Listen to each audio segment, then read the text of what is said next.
Hey guys, are you looking for pain, agony, and misery in the world of sports? Well, welcome to Tuned In Sports. If you like that kind of stuff, then you've come to the right place because between our teams, there is nothing but pain and suffering. So with that being said, enjoy the video.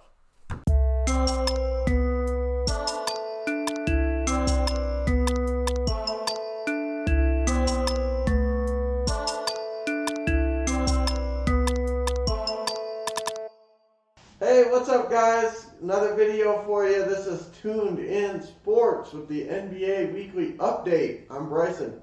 Steve. And I'm Don. And so we got some exciting stuff to talk about in the world of sports today. And, well, not really too exciting, but hey, we're talking about it anyways because we got to make content. So here we are.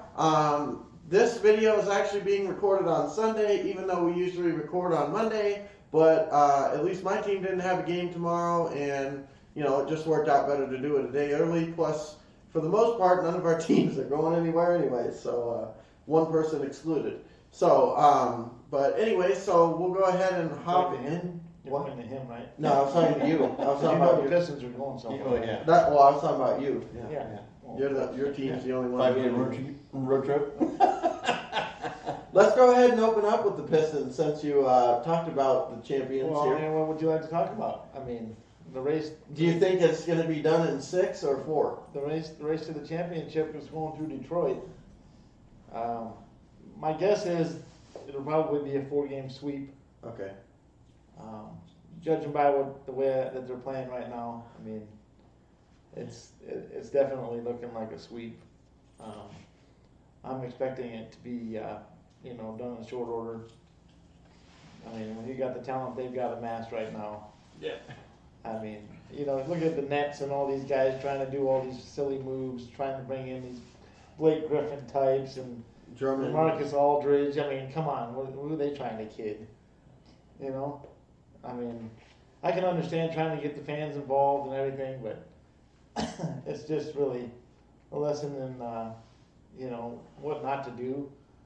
Just, when you got it already. Yeah, you already have it sealed up. Yeah, I mean, they can try whatever they want to, but, apparently they've got an endless cap because, apparently they can design whoever one they want. Yeah. And they never run into any issues, so. Yeah.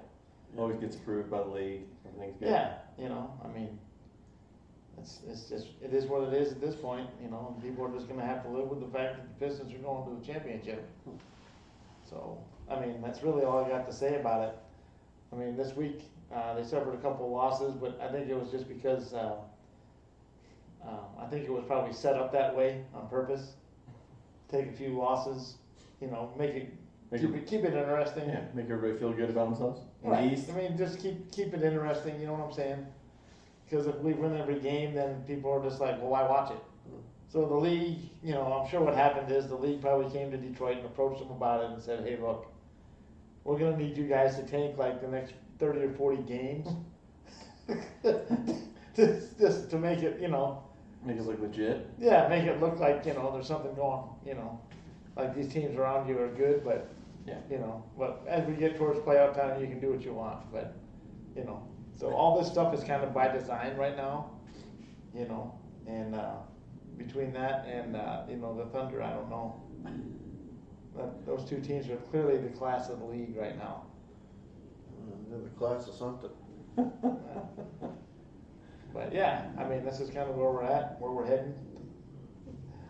I mean, it's easy to sit here and be relaxed about it when you know what's coming. Yeah, you already know the results. Yeah, and that's the nice thing. That's why we're just sitting here, having a laugh about it. Yeah, it's not like not everybody can lose a Blake Griffin and not blink an eye. I mean, not even skip a beat. Yeah, just continue to keep playing like you have been. Yeah, they thanked him. They thanked him for leaving. Yeah, like go ahead. Yeah, see it. Gives us an open seat. Yeah, we don't really need you. Yeah. I mean, you're on the IR more than you're playing anyway, so what the hell? That's nice. Go on. Yeah, and they were even nice enough to let him win a game in Detroit. Well, that was just, so Their way he of could show the saying fans thanks. a little appreciation Yeah. for his time there. You know, so, I mean, whatever, like I said, this has kind of all been staged. And, I mean, we all know what the real deal is. So, I mean, it's gonna play out in the end the way I think it is. It's gonna roll out. I mean, all I gotta do is look at all the sports in Detroit right now. I mean, you can just see the writings on the wall. You know, I mean, they're doing the same thing with the Red Wings. You know, kind of saying, hey, why don't you guys, you know, win a couple of games here and there, lose a bunch. You know, that way when we get to the playoffs, you can go ahead and make your run, make it look good. But, you know, it's just one of those things. The Tigers are taking, you know, they're taking it early right now just because, you know, that's the thing to do. Mm-hmm. You know, they don't want the other teams to lose interest. So, you know, I mean, that's what they're doing in Detroit. And the league knows it. Hey, there's JaVale. Mm-hmm. So apparently I don't know if he played tonight, but he's at least he's suiting up. Yeah. No, he didn't play. I don't think. Yeah, I don't know. They had his jersey ready, but I don't know if he actually put in minutes or not. I know Oh, Gordon did. Yeah, so- there's Gordon. Yeah. So Yeah, that's gonna be sweet, man, when they get all that together. Yeah, JaVale didn't play. Oh wait, that's the Hawks. Ignore me. He obviously didn't play for the Hawks. Yeah. yeah, but it was very light because it looked like this game was pretty much in hand. Right. For most of it. Yeah, again, as far as the Nuggets, couple Yeah, he didn't play. deadline trades, which I think again trying something to get to the playoffs and make an impact. Go for it now. Gordon is a huge pickup, and McGee just again hopefully gives us some defense and some little bit of scoring. When Joker's out or Millsap or X, Y, and Z. Actually, the funny thing was Bobo he did a couple dribbles between his legs, shot a three, boom, drained it. Went to another one, kind of dribbled around, went to 3-point, drained it again. I was like, man, he's looking like his dad out there. Yeah. just draining threes. He was like, he was running the point, and it was pretty funny. Wow, that is funny. Yeah, we'll see. But again, just good depth and just adding more to hopefully make a playoff run to contend with the super teams. But we'll see what they do. Yeah. With it. So again, just a good first performance for Mr. Gordon. Mm-hmm. Yeah, no, it's gonna be. I think it's gonna be a great fit. Because I mean, he can be that guy that if you need somebody to pick up the scoring for a night, he can be that guy. And I mean, he's another guy as athletic as the day is long. Yeah, that's what I really like. Is kind of like gives maybe some more potential defense, and I think that's one of the big things I think we need. Yeah. Because if this team plays defense on a night, then they get rolled into offense. Sometimes they'll just go offense and then not really, Right. play too much defense. But if they can get that defense to turn into some offense, I think that's really going to be helping them coming down the stretch with it. So. Oh, agreed. Yeah, we'll see. We'll see as the season goes. With it still a long time to go per se. But things are looking up For sure. for the Nuggets. Yeah, I definitely have to agree. I applaud him.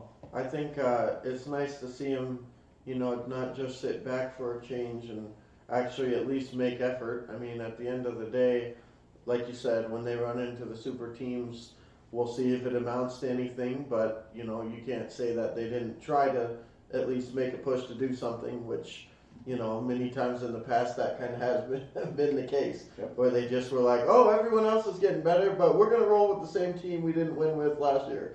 So it's nice to see them at least trying, and with any luck, it will be enough because they were able to make it to the Western Conference Finals last year, and they didn't have some of these pieces. So I think overall, top to bottom, they're probably a better team this year than they were last year. So if it was enough last year, we'll see if it can get them over the hump this year, and then when they run into the Nets or whoever comes out of the East, then we'll see there too. But whatever, like you say, it's nice to see them at least trying. Yeah.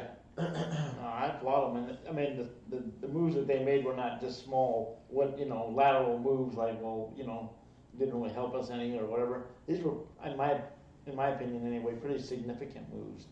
I mean, especially JaVale. I mean, he can give you some really quality minutes in the middle, and that's gonna free up Jokic to maybe play the 4 once in a while or whatever, if they wanna have those guys on the floor together.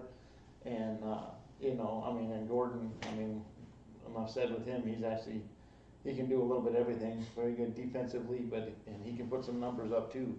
So, I applaud them for what they've done. I mean. Yeah, I mean, like you said, that's a very good, like, out of your starting five, very good 4 pieces right now. Yep. With Gordon, Jokic, Murray, and Porter Jr. I mean, it's very formidable. Yep. No matter who you bring up against. Again, it's just going into that depth later down the road on that bench. But I mean, that's a pretty nice set of pieces. Mm-hmm.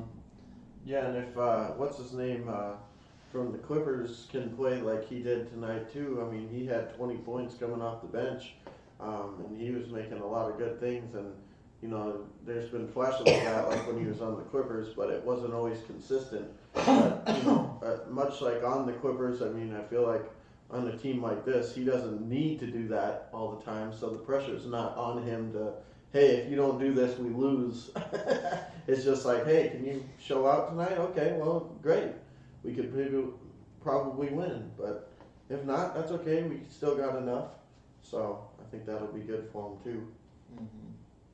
And like you said, depth going into the playoffs is definitely important because, well, we are talking about Denver here, so injuries will probably be be a factor. Well, another thing, and then like I said, you don't have to play the Jamal Murray the whole game, or that's like he was doing last year in the bubble and all that stuff. He's pretty much out there the whole game almost. Yeah.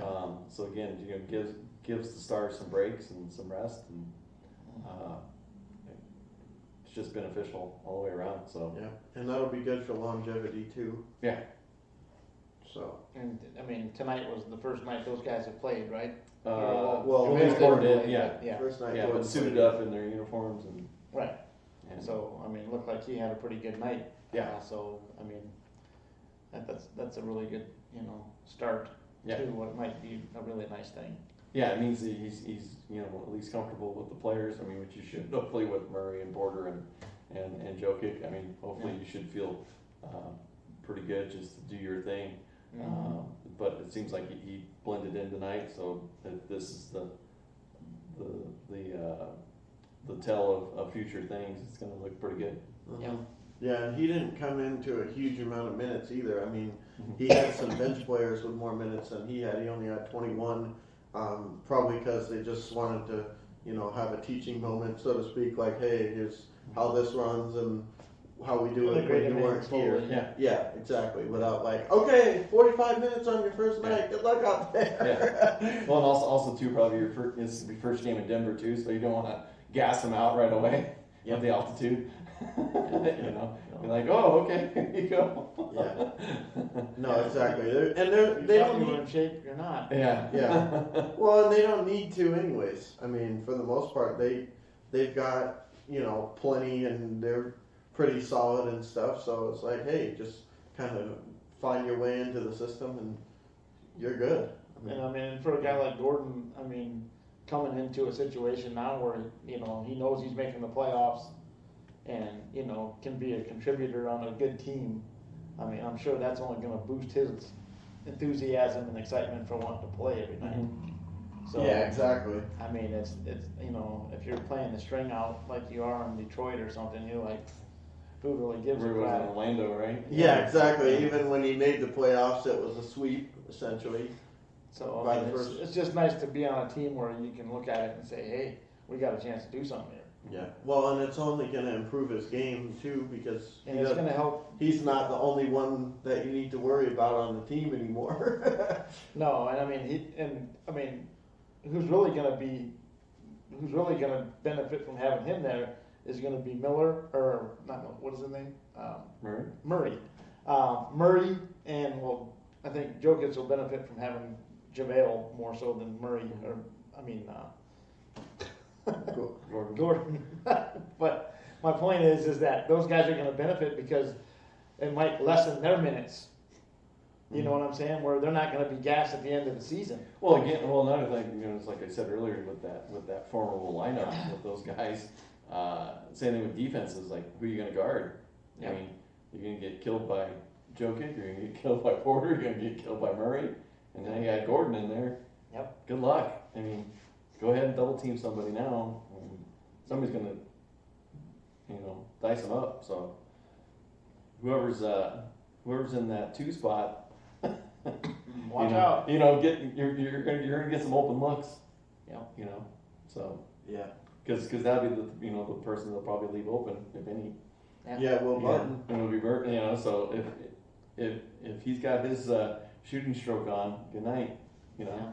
No, it's gonna be great. I'm excited to see what it's gonna look like, and I mean, you gotta be excited as a fan for sure. I mean, that's awesome. Yeah, no, I mean, you could, like I said, you can't really ask for much more than effort being forced to compete, Yeah. and that's what they did. At the very least, they made an effort to compete. Whether it works out, yet to be seen, but, you got, and not only that, but, if I'm, unlike, Story on the Rockies, like you always talk about, and some of these guys, if I'm looking at it from Jokic or one of those guys' perspective, and I see, these moves being made, I'd be more likely to, ink a deal as opposed to saying, okay, well, they haven't made any attempt to get better since I've been here. I don't expect that to change, so why am I going to waste 5 years here? So I'm going elsewhere. I mean, if I was him, I'd say, wow, okay, we brought in some decent pieces here just at the trade deadline, not including what we might be able to do with the off season. It might be worth my time to be here because they want to win. As opposed to, I'm not sticking around this joint, like the Rockies, like we always talk about, exactly. So, good to see. Yeah, again, I think, who knows, maybe Kroenke's seeing it from with the Rams and what Sakic's done with the Avalanche, so maybe he's saying, hey, go ahead and spend some money. Mm-hmm. We're only going to get better with it. Where, Mumford and Bidrich are going the opposite direction. Getting rid of everything and selling the farm. So, Well, let's face it. I mean, if you're good, it's only going to help everything. I mean, you're going to sell more gear. You're going to sell. Well, there's more interest, right? Yeah. You're going to sell a lot more stuff. You're going to gain a lot more fans. You're going to get people's interest up. I mean, it's going to work out well for everybody if they play well. So, like we said, I mean, I applaud them. That's a great couple of moves they made. I was surprised. I wasn't surprised they made a move, but I was surprised how active they were bringing in 2 guys of big names. So I thought that was awesome. It's nice to see your team doesn't just sit on their ass and say, "Oh, we're fine with what we got." Yeah. I mean, and then with all the other stuff like Marcus Aldridge going now. I mean, who is it? The Lakers are signing Drummond. I mean, to me, that's where the Clippers totally missed it. The Clippers didn't do anything, in my opinion. They traded away They Lou got Williams. one of their pieces, right? They gave away one of their good pieces. Right, they traded away Lou Williams and pick up flipping Rondo, who to me is nothing but an average player at this point.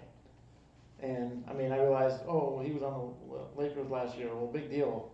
You and I could have played in the position that he was doing. I don't feel like his offensive game is worth the crap. And at this point, I don't even know that his defense is that great. So, I mean, because he's getting older. So I kind of feel like the Clippers went backwards in that trade. But we'll see what happens. I mean, Rondo does, I won't give credit where it's due, though. Rondo does seem to play big in big games. Yeah. So, I mean, that could be exactly what they need. So, I mean, maybe it'll work out.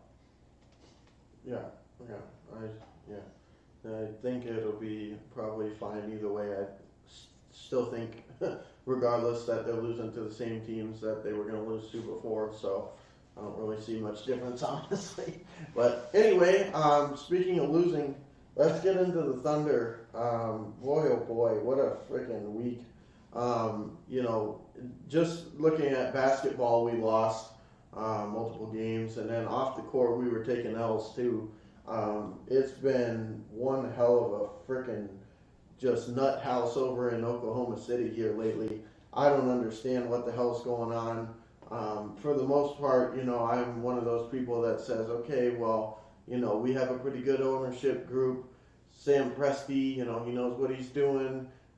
He knows how to draft and he knows how to do this, and don't be too critical. This was all part of the plan and all this other stuff. But I'm starting to wonder what the hell the plan is in some of these situations, because we're making trades, which is good, and we're getting rid of some of these people and bringing in younger talent or bringing in this piece or that piece or whatever, and then we have these people come in, but then the people that we're getting in these trades, besides the picks, they're just cutting these people. They just announced a couple days ago, Al Horford, you're done for the season. They made him inactive for the rest of the season. He will not play another game. And they said, okay, we're going to try to trade him in the offseason. Okay, well, first of all, regardless of if he is active or not, we are paying him money. So what the hell is the difference? Put him on the court. If you're the one that made the trade to bring him in the first place, if you knew this was the plan, why did we trade for him, for one? For two, why are we just making him inactive? I understand you want to see some younger talent or whatever the hell. I don't really care, because we're losing anyways. And you're going to be paying this guy something like $80 million over the next couple of seasons. So I understand that you want to trade him. Well, and there's the other thing. How is making him inactive the rest of the season going to help our trade value? Oh, we don't know. He hasn't played in, 6 months, half a year. So, I mean, what the hell is that? Do you think you don't want to get him injured? I have no idea. You know what I mean? Is that what Maybe. that loses the trade value if he goes down with something? I have no idea, but, he wasn't even playing that much anyways. He was having babies and all this other stuff. So, it's just, I agree, but at the same time, it's just like, okay, if you were worried about that, you shouldn't have signed him in the first place. Yeah. Then, here's another thing. So, we traded George Hill, I believe it was. And for him, we got Austin Rivers and somebody else. Okay, cut Austin Rivers. See ya. So, again, like I said, I understand we're trying to get younger. We're trying to get draft picks. We're trying to do this.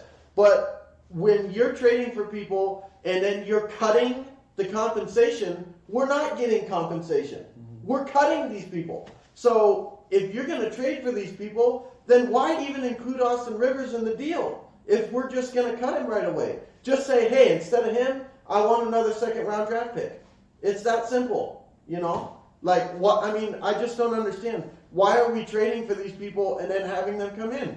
Again, another situation. We traded with the Heat, I don't even remember who the hell it was, over there, and brought in Myers Leonard. Never suited up. Cut him. So, once again, we got a draft pick with that, but part of the compensation for the player that we sent was Myers Leonard. Oh, we have no intentions of having him suit up, which, I understand that he's got his issues and stuff like that. But again, if you're worried about that, why are we including him in the trade anyways? It seems like we're taking other people's trash and just saying, oh, we'll take care of it for you, cut the person, and then we get screwed. I don't understand what we're doing right now, because I understand getting younger and bringing in these people, but if part of the compensation is bringing these people in and then you have no intention to even have them suit up a game to see how they might be or whatever, then we're losing on these deals. Why are we bringing in these players? Just to cut them? Why? Give me another draft pick. That's what we're trying to do anyways, right? That's what rebuilding is. Yeah, so why are you giving me players that we aren't going to use? Yeah, there's got to be some financials, I guess, with it. That's on the end somewhere that they're getting a benefit for it. But where that is, only there might be who knows. incentives in the guy's contract that, if he reaches, he makes more money. So fuck it, we're going to cut you down. Yeah, it's and just eat the loss. And and as far as what's his name, who they put on the IR or whatever for the rest of the season. Inactive. Yeah, Al Horford. Yeah, Horford.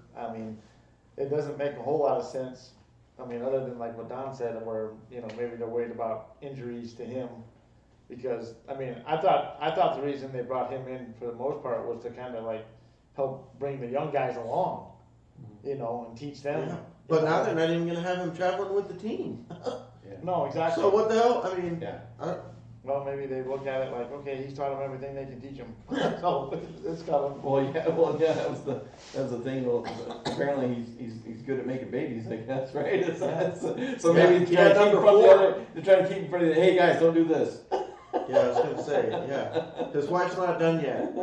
But, no, but I mean, again, for the most part, everything that we've done, you know, people debated back and forth on whether this was the direction to go in the first place. But I don't really care about that because this is the direction we took. All the what ifs and the what could have beens don't matter. Yeah. This is what we're doing. So, whatever. From that perspective, for the most part, we've done a good job. But, I mean, and like you said, I was going to say that kind of reminds me of what the Browns did with Osweiler, right? They took his big contract from Houston and then said, see ya.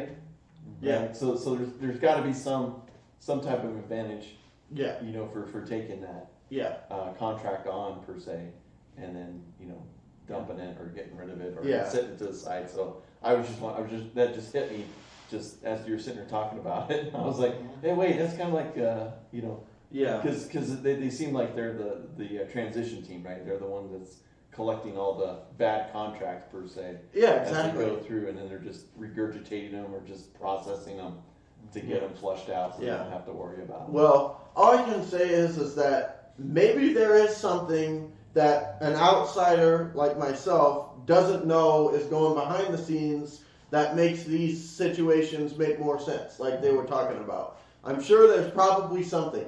But given the fact that I don't know Yeah. what that something is, Yeah. all I'm doing All is you're sitting- seeing people come in and then not playing. and I'm just sitting here like, what the hell are you doing? Yeah. I mean, if there is something, then great.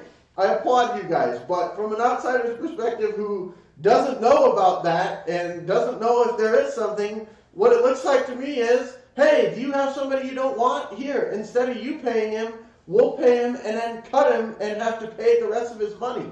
So it's like, I mean, it just doesn't make sense. And I mean, even having Al Horford in the first place, it's like, how does that go into the rebuilding thing, right? Because he had an outrageous contract, and even if he is to help the young guys, what young guys? Most of the people that we've had at that position have been traded too. So who's he helping? The coach? I don't know. But I mean, it's just like, why are we taking it? Just from where it looks to me is like, why are we even bothering? I mean, if you want to try to get better, why not get young players from other teams as opposed to, oh yeah, we'll take this guy off your hands. I mean, yeah, that, you know, there may be some benefit, but there could be some benefit to taking their second year player that doesn't see the court very much, putting him on this team where, hell, everybody can play because we suck anyways, and saying, wow, we may have found a gem here.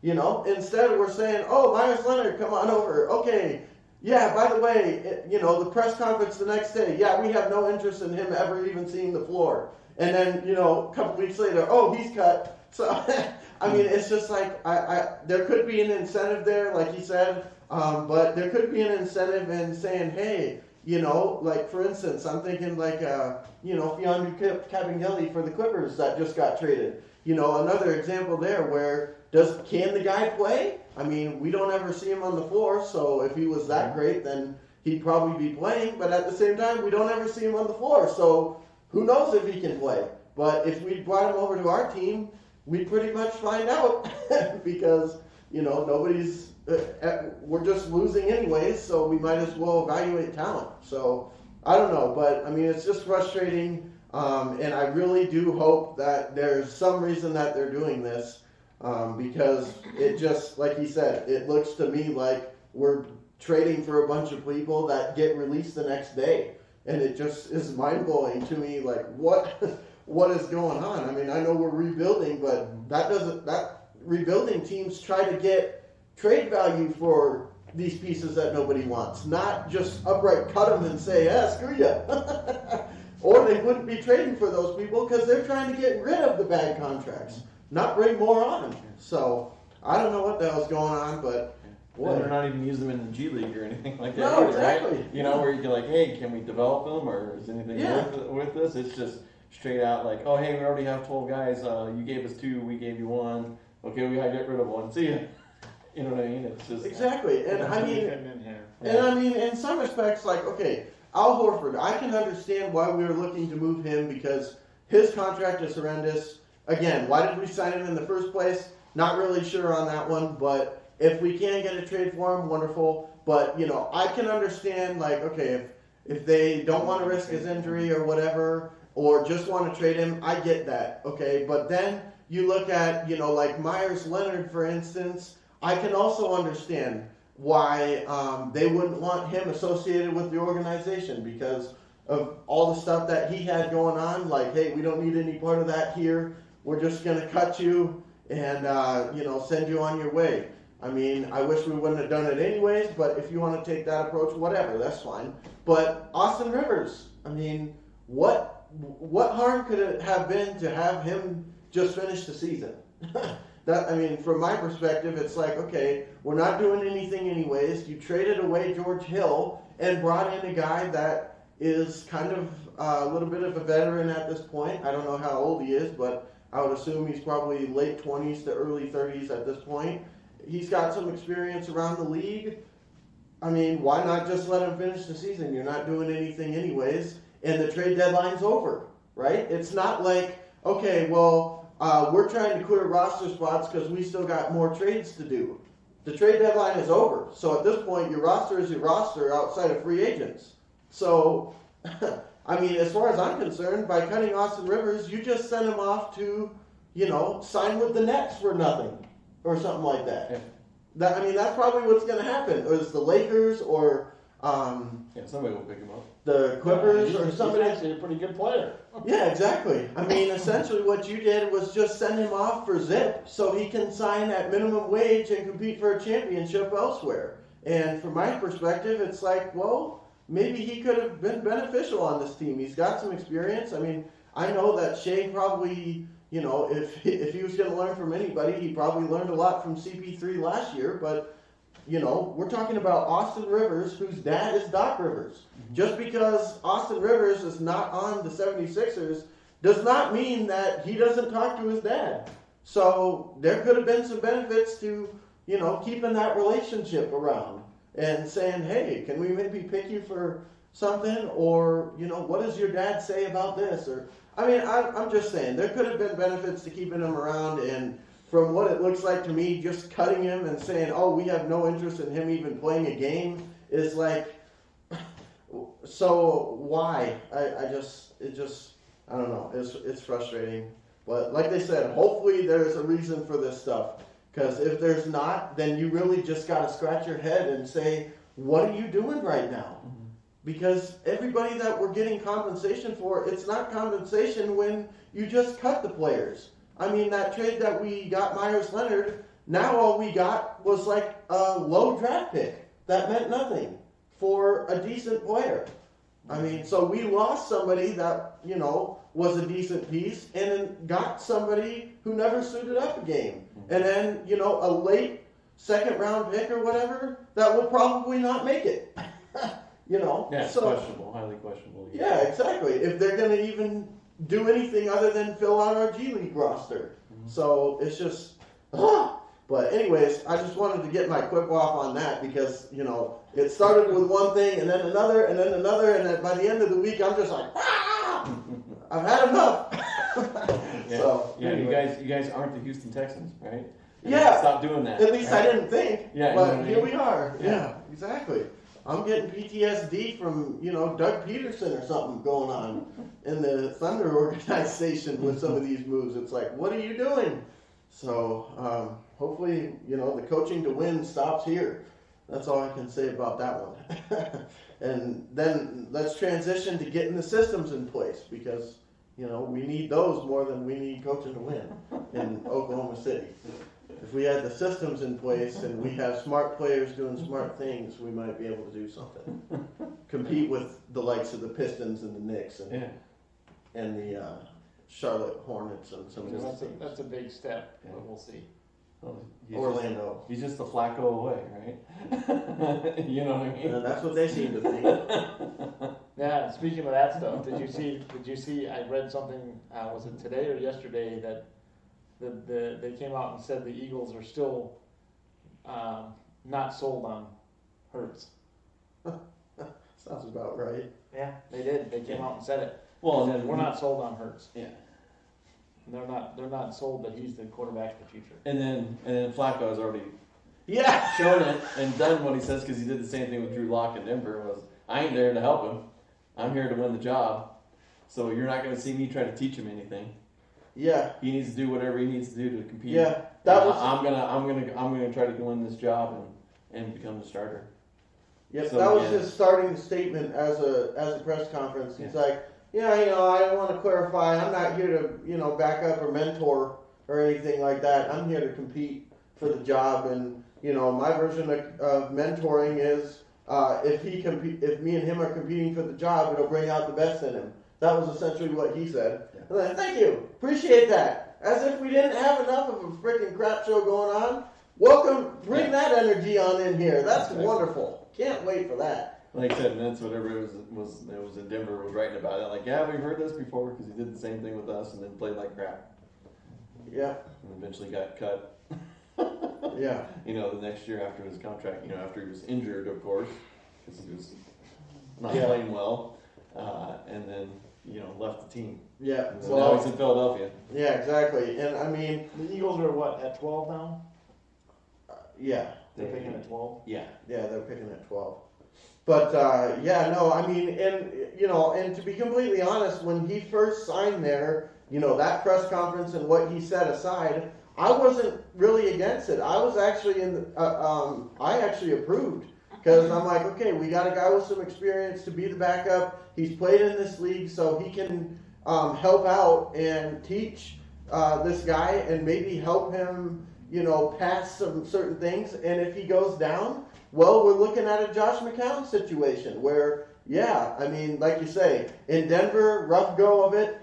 In the Jets, he was okay. In the Ravens, he was better than okay. He was serviceable. So if we could just have that in the Philadelphia, where he is at least serviceable, like McCown was. I mean, when he came in, when Wentz went down last season, the season before now, but he played decent in the playoff game and gave us a chance to win. So when that signing happened, I'm like, okay, yeah, that's fine with me. I'm all for that. But, then to come in and have that attitude like, oh, I'm not here to do that. I'm here to, look out for my own stuff and things like that. And if he learns he's going to learn in spite of me, not because of me. I mean, god damn, what the hell is wrong with you? I mean, come on, man. It just, oh, man. Yeah, he's been getting blasted by the media.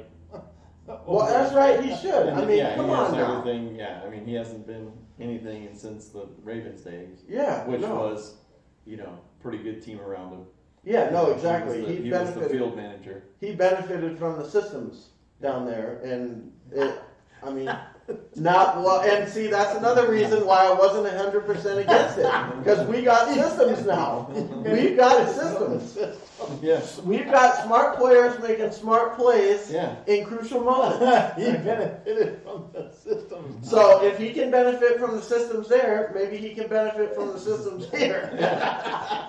And I'm sure. Hence, he's a system quarterback. Yeah, right? exactly. And unfortunately, the only system that we've got in place is losing. So, as we saw in Denver, he'll fit in well with that system too. Yeah. So what the heck, man? Yeah. I mean, but those statements that he made, he better be getting blasted from the media, because there's just no reason to even go there. Even if that's your mindset, why do you need to say that in the press conference? Well, yeah, and again, coming from him, I mean, you saw what he does. He's not that mobile. You know exactly where he's going to be at. The offensive line for Philadelphia has been a problem. Yeah. I mean, that's the reason Wentz, and with it, some things of his own for holding the ball for a little too long, but for the most part too, it was usually a jailbreak. Yeah. Going right to the quarterback, and he was mobile. Well, Flacco's not even half the mobile as Wentz and especially now that Mobile's hurts, Yeah. it's going to be ugly, I think. Yeah. You know, if he gets there and he thinks And then- he's just going to, you know, be the guy that has all the answers, And then to top it off, to have the Eagles organization come out and say that they're basically not backing it, like they don't have any faith in that he's going to be the guy. Well, now his confidence level is going to be down the shitter. Mhm. Like, okay, Or just gets to another thing like get me out of here as soon as I can.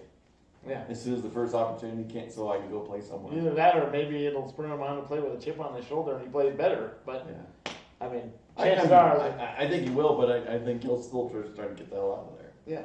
I mean, Like, okay, you showed me how much you had my back when you brought this quarterback. Yeah.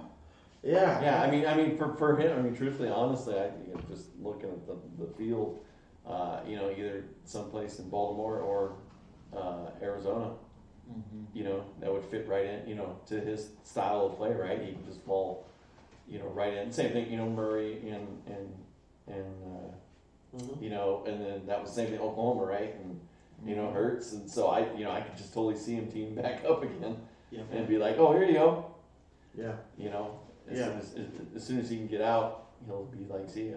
Yeah. Well, all I can say is the comments made by Flacco and the comments made by the organization and all this stuff just really tell you where we're at right now, which is a freaking crapshoot, because the good teams are not in these situations where we've got off seasons that just is one head scratcher after another, and you're just left sitting here like we are just 100% dysfunctional. And that is what is going on in the Eagles town, and the good teams aren't in this. The good teams, you don't hear about them doing all this stupid garbage stuff, and in fact, the good teams, sometimes the media tries to create that stuff when there isn't any, because you don't hear about them otherwise. Well, even the bad team, I mean, Dallas in your division, right? They're like, hey, well, we're going to take Dak, right? We're going to sign him. Yeah. Let's end the controversy, right? Yeah. Just nip it in the bud, and here it is. Yeah. You know, Yeah. he's our starter. Dispute it if you want, but this was this the is decision it, right? we And we made. can move forward, right? Yeah. Instead of no, we're gonna just keep having this question mark and add more question marks around the whole situation. Yeah. Which And- is the worst thing you can do.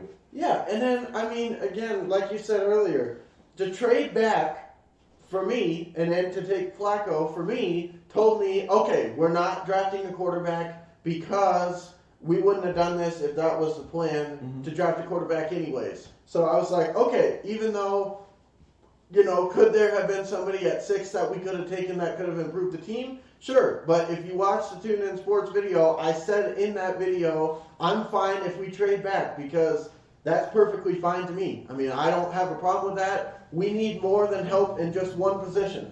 So I am fine with getting more picks. But then to do that, and that tells me, okay, Hurts is our guy, and then to make comments and stuff that suggests otherwise is just complete and utter bull crap. Yeah, because I mean, to me, that's kind of what my initial thought was that, you know, hey, what a perfect situation. Well, not really perfect, but the best case scenario that you can get out of it is, you know, Philadelphia drops out of the top 10, so they're not paying a huge contract because again, they're hurt for money, right? Yeah. I mean, they're tight. So what does that do? Okay, that gets you out of the top 10. That eliminates any quarterback pretty much. So you're not going to be paying top 10 money. You're not going to be paying top 10 quarterback money. No. It's a good situation, and you could even trade back more to even, you know, collect more, you know, which, you know, of a bigger bounty, which they do have the next year, right? In 2022, they've got, like, I think, what is it, 3 number ones, and depending on whatever with Hurts or the Wentz thing comes out in Indianapolis, then they have 3, you know, number ones, which is fantastic, and then it gives you more leverage and things you can do with it.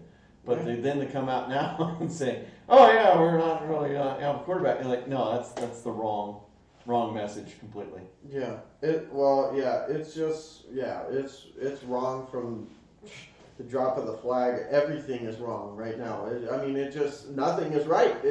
I mean, I'm trying to look at an area where I can say, wow, at least we got this going for us. But every time you turn around, they're finding a way to screw up the things that are going right even. So, I mean, at this point, you know, I'm just like, okay. What's the system? what? Yeah. What's the system you're using to decide to determine this Yeah. outcomes? Yeah. The systems that you're putting in place, dare I say, are worse than coaching to win. And you haven't stepped on the field yet. But and I realize not all of that is his part, but I even blame ownership for this. You know, these people are.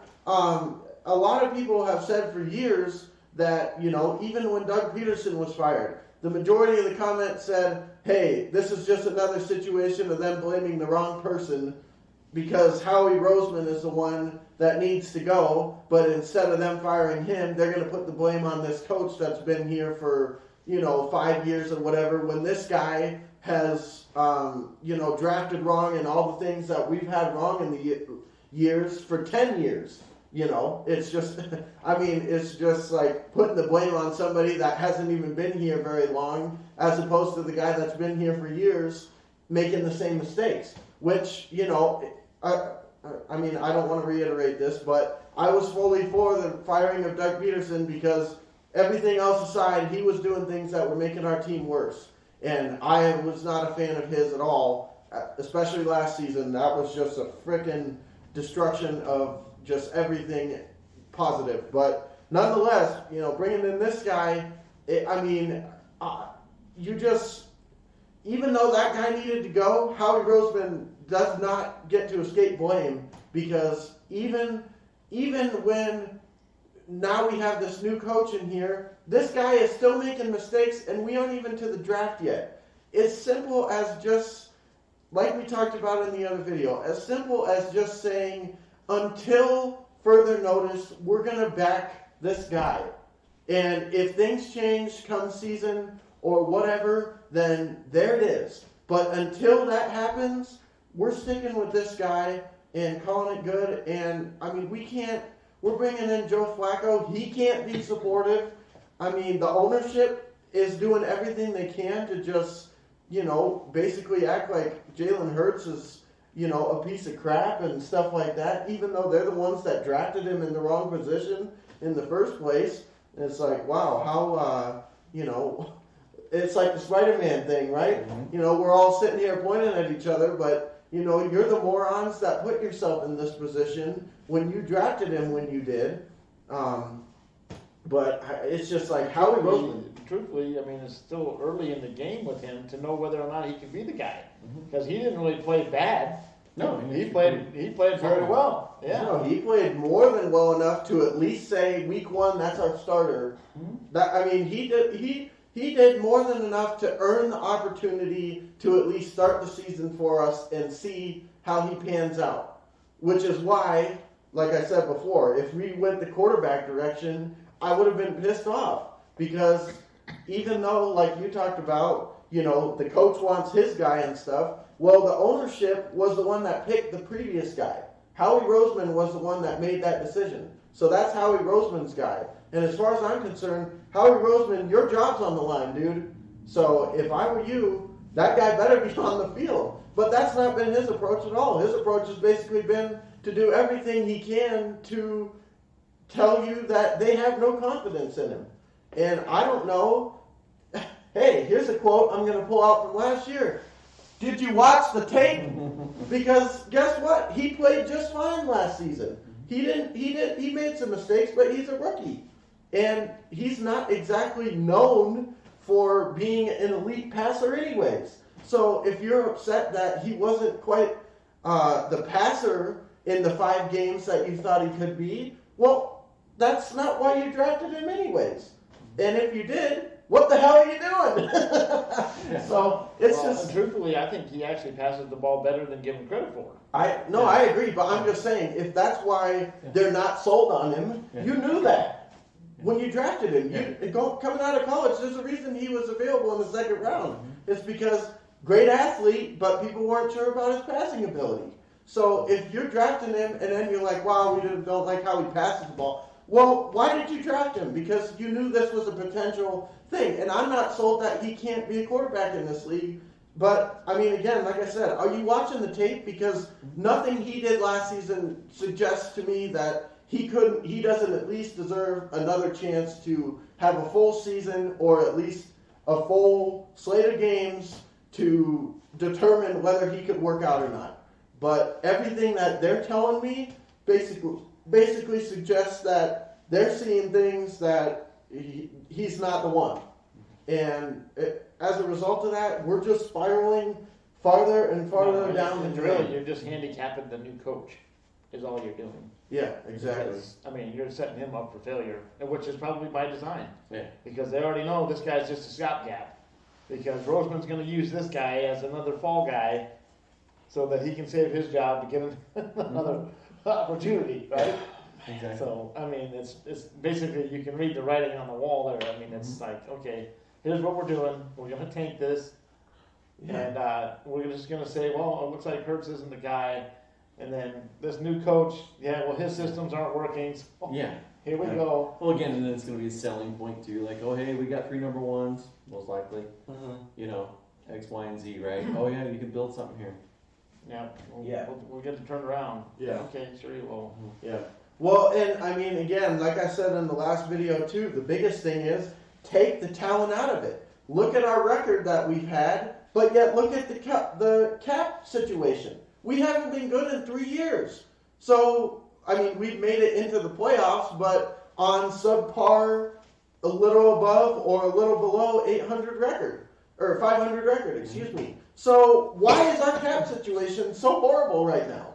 It's because of Howie Roseman and people that he's working with doing horrible job on talent and contracts. So on that alone, there's mistakes being made. Forget the talent 100%.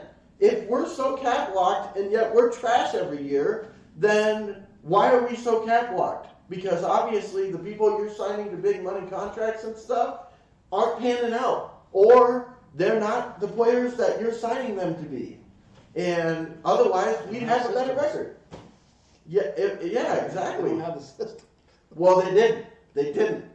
But yeah, I mean, this is a basketball video, so I don't want to spend too much time on the Eagles. There's a whole host of material that we could spend on the damn Eagles with how trash they are and how disgusting they make me feel on a nightly basis. But before we do that, though, I did have to say one more thing about the Eagles. You know, this is just kind of a joke that I had, but you know, there was a comment made by somebody about the possibility of retiring Zach Ertz, jersey number 86, when he leaves Philly town, because, you know, there's talks of him being traded as well. So hopefully we can actually get compensation instead of paying them to take him like we did with Wentz. But anyway, so, you know, my solution to retiring his jersey is just put it on the injured reserve list, because he spent a lot of time there, so it'd be like he never left, you know. So, you know, that's all I got to say on that. But if Zach Ertz ends up leaving, well, that sucks, but, you know, there we go. He's been so injured the last couple seasons, we haven't really seen him. Dallas Goedert is more than ready to take his place as far as I'm concerned. So, whatever. You know, what'll probably end up happening is he go join the Colts or, you know, somewhere like that and have a chance to win, and we'll get Ben over in the deal and, you know, the usual. I totally see Colts or Rams. Colts or Rams, yep, exactly. Yep, somewhere like that. Yep. I'm sure he'll fit in well, and then all of a sudden, or another one I'm thinking is like the Seahawks, just like Greg Olsen and Graham or whatever. But, you know, but here's the thing though, is like these guys, you know, while they're on the Eagles, can't stay healthy. You know, he'll go to the Colts, won't have an injury problem the whole year. So there we go, right? That's how it'll work. Guys can't stay healthy, but, you know, Deshaun Jackson will sign somewhere, play the whole 17 games, and, you know, play great. Or, you know, Aguilar can't catch a ball. Speaking of Rams. Yeah, exactly. Aguilar can't catch a ball, and all this stuff goes over to the Raiders. You would think he's one of the most sure-handed receivers of the last 5 years. It's like, what the hell is going on with this? So, you know, screw you, Peterson, as well for that, I guess. And buff you, Howie Roseman, and Jeffrey Lurie, go ahead and, you know, hop off a bridge as well. And buff you, Bidrich, too, even though we're talking about the Eagles. Yeah. Speaking of people that need to be buffed. Yeah, and buff you, Presty. Yeah. Because Boy, between the Eagles and the frickin' Thunder, it's just one big crapshoot after another, and it's like, man, oh man, we got our own carousel going on over here. You know, not quite the prestige of the quarterback carousel in Denver, but we're working on it. Yeah, you're getting we're getting there. You got the starting of it. It's fantastic. Well, it sounds like from the ownership that we're going to start our own quarterback carousel because they can't make up their minds on these people. Exactly. Maybe we could get Sudfeld in there some more. We really liked what he had to offer last season in that Washington game. You guys, you guys can get an arbory, you know. That's up there for the birds, you know. Maybe Nathan Peterman can come over and start for us. I kind of liked what he did in Buffalo. So. They're not watching the tape anyway, so what the hell? It's just a name on a jersey. You don't know with the new systems though. Yeah, no, exactly. I'm sure we're going to find out all about the systems as our record goes even lower than it was last year. So, anyways, yeah, but enough about the Eagles. I was having a good night, so I don't want to talk about them anymore. So, yeah, with the basketball, though, thank you guys for watching the video. Thanks for enduring the section about the Eagles and the Thunder and, you know, everything else. If you guys like the content, make sure you hit the like button, subscribe. Also, you know, build a wall around the notification thing so you get an update every time we post something. Also, make sure you go over to DENT SPORTS, Denver Detroit Sports. If you like the crap talking we did on this, then you'll love their channel as well, because it's pretty much a weekly show with their towns. Yeah. It's pretty much, there's something to be pissed off about in plenty of sports in Detroit and Denver. So you'll love what you see down there. But anyways, thank you guys for watching this video. I'm Bryson. I'm Steve. And I'm done. See you guys later.